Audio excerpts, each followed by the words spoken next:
Hi guys, part 2. So, ayun yung trash can ko. Diba nasa trash can tayo? So, ito yung trash can. Papakita ko ulit. Diba gamit na siya sa... Kaya ako gumawa ng carton gawa sa... trash can na gawa sa carton. Kasi ito yung mga patas ako. For yung patas ako. Kaso nga lang, hindi yung spin. Yung ganyan lang. Ito yung nakikita na ko, the small. Ang cute. Next, ito.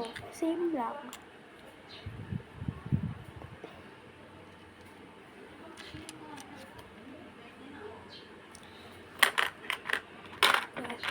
So, kunwari nagbura ako, nagbura ako ng ito gagamitin ko.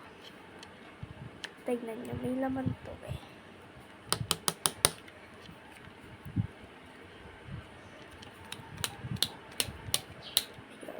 So, papakita ko sa inyo. Tirakpan. Tignan nyo. Diba yan yung mga dumi? Ayan. Ito. Tignan nyo, wala yan.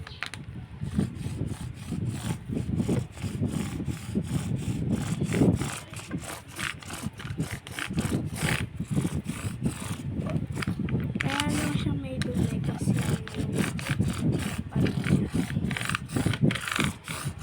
kanina nag-loose kasi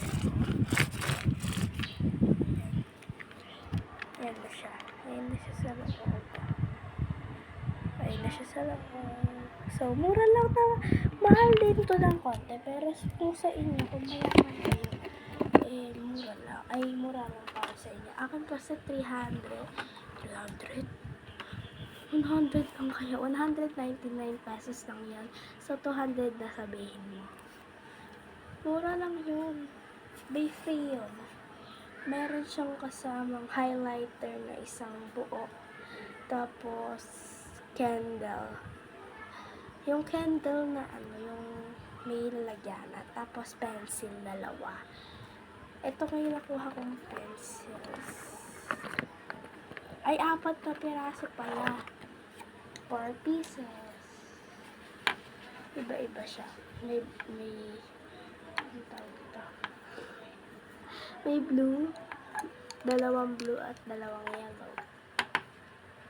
So, kung ano na lang mabili nila, yun lang yung tanggapin nila. Ako kasi, okay na yun sa akin. So, thanks for watching. Hintayin nyo na part 3 ko. Thank you. Bye-bye.